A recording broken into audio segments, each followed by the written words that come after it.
आज के समय में एनाकोंडा को ही दुनिया के सबसे बड़े सांपों में गिना जाता है क्योंकि ये कई फीट लंबे और विशालकाय होते हैं। लेकिन मैं अगर आपसे कहूं कि सदियों पहले हमारी धरती पर एक ऐसा भारी भरकम व विशालकाय सांप भी मौजूद था जिसके सामने एनाकोंडा जैसे सांप दूध पीते बच्चे नजर आते हैं।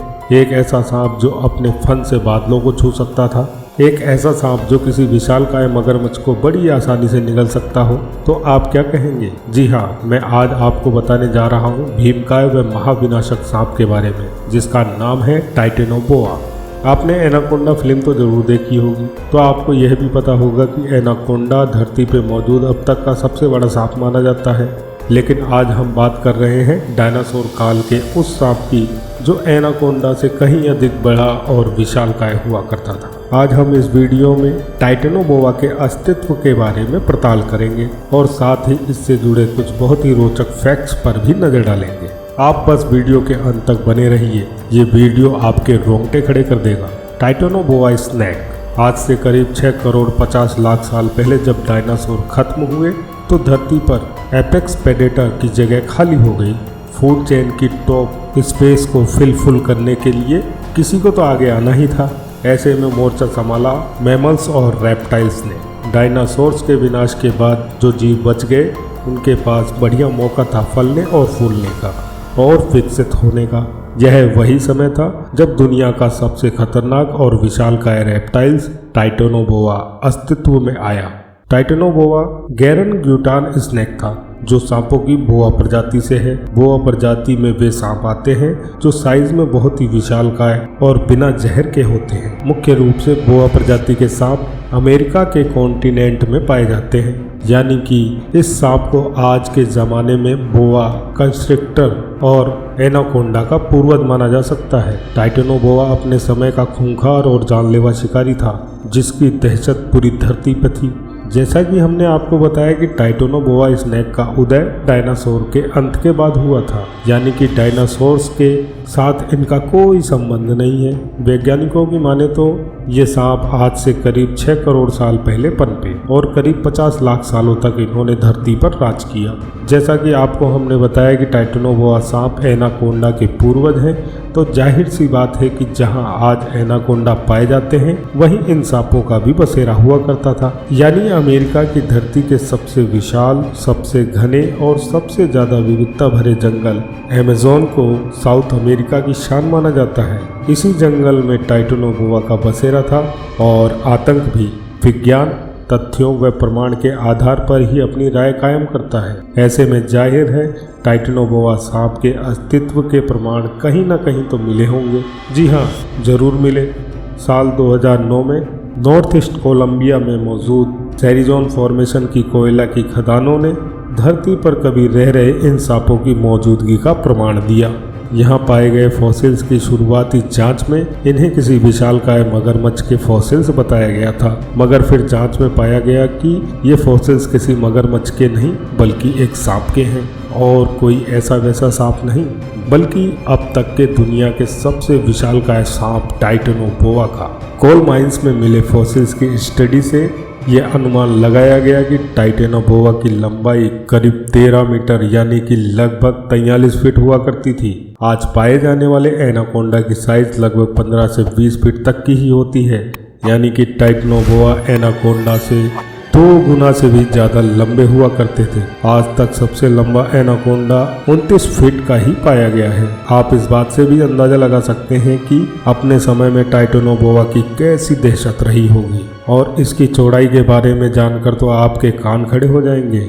इन सांपों की चौड़ाई करीब 3 फीट की हुआ करती थी, यानी अगर अंदाजा लगाया जाए तो 6 क्लास का एक बच्चा इस सांप पर हॉरिजॉन्टली पूरा की पूरा लेट सकता है। वहीं इनके वजन की बात की जाए तो ये करीब 1100 से लेके 1500 किलो तक के वजनी हुआ करते थे, यानी कि आज के एनाकोंडा से करीब 4.5 गुना भारी। हमारा विचार है कि आपके मन में टाइटेनोबोआ सांप की साइज को लेकर अब कोई भी सवाल नहीं होगा। हालांकि कुछ वैज्ञानिकों का मानना है कि सांपों के फॉसिल्स मिलना बहुत ही मुश्किल होता है। ऐसे में यह भी मुमकिन है कि टाइटेनोबोआ इस अनुमानित साइज से भी बड़ा हो सकता है। अब हम जानेंगे टाइटेनोबोआ के विशाल शरीर के फायदे और नुकसान के बारे में। माना जाता है कि टाइटैनोबोआ को अपनी बड़ी साइज की वजह से जमीन पर चलने में बहुत परेशानी हुआ करती थी, इसलिए वे पानी में किसी नदी, दलदल या झील में रहना पसंद करते थे। यहाँ उन्हें एक जगह से दूसरे जगह मूव करने में आसानी हुआ करती थी। आज टाइटैनोबोआ के वंशज कहे जाने वाले एनाकोंडा में भी ये आदत देखी जाती है। एनाकोंडा भी अपना ज्यादातर वक्त पानी में ही बिताते हैं। अब हम जानेंगे टाइटैनोबोआ के शिकार करने का तरीका। ये एनाकोंडा और बोआ कंस्ट्रक्टर की तरह ही बिना जहर वाले सांप हुआ करते थे, इसलिए टाइटैनोबोआ की हंटिंग टेक्निक्स भी करीब करीब इन सांपों से मिलती जुलती थी। ये सांप पानी में या पेड़ पौधों के बीच खुद को छिपा लिया करते थे ताकि इनका शिकार उन्हें देख न सके, और फिर मौका मिलते ही अपने शिकार पर झपट्टा मार लेते थे। इस झपट्टे में इनका विशालकाय जबड़ा और पीछे के दांत कारगर हुआ करते थे। शिकार को पकड़ने के बाद ये उनके शरीर को पूरी तरह लिपट जाते थे और अपने शिकार को पूरी तरह दबा देते थे। यह दबाव लगभग 400 psi के बराबर हुआ करता था। इतना प्रेशर किसी भी जानवर की हड्डी का पाउडर बनाने के लिए काफी है। ये सांप अपने शिकार को तब तक दबा कर रखते थे जब तक शिकार की हार्ट बीट बंद न हो जाए। जब शिकार सांस लेना बंद कर देता था तो ये अपने शिकार को पूरा की पूरा निगल जाते थे। अब जानते हैं टाइटैनोबोआ की डाइट के बारे में। जितना बड़ा इन सांपों का आकार है उसके हिसाब से ये जाहिर है कि इनकी डाइट भी ज़्यादा होगी।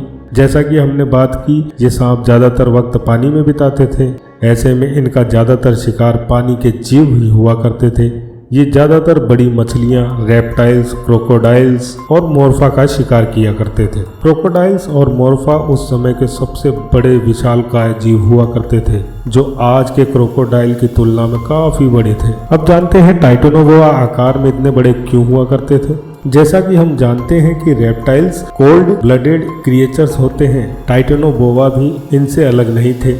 और आज मौजूद कोल्ड ब्लडेड क्रिएचर्स के बारे में स्टडी करने पर पता चलता है कि ऐसे क्रिएचर्स की साइज और एक्टिविटीज उनके माहौल के टेम्परेचर पर डिपेंड करती है। दरअसल कोल्ड ब्लडेड क्रिएचर्स हम इंसानों की तरह अपने शरीर का टेम्परेचर कंट्रोल नहीं कर सकते हैं। यानी अगर बाहर का टेम्परेचर ज़्यादा है तो इनका शरीर गर्म होने लगेगा, और अगर बाहर का टेम्परेचर कम है तो इनका शरीर ठंडा होने लगेगा। इसलिए धरती के जिन हिस्सों पे तापमान ज़्यादा होता था वहाँ पाए जाने वाले कोल्ड ब्लडेड क्रिएचर्स की साइज भी अन्य क्रिएचर्स की तुलना में ज़्यादा होती थी। जब धरती से एस्ट्रॉयड टकराया था और डायनासोर्स सहित धरती के 75% प्रजातियां समाप्त हो गई थी, उस समय धरती का तापमान आज की तुलना में लगभग 15 से 20 डिग्री सेल्सियस ज़्यादा हुआ करता था। ये टाइटैनोबोआ जैसे क्रिएचर्स के फलने फूलने के लिए काफ़ी अनुकूल समय था, और इस दौरान ये तेजी से विकसित हुए।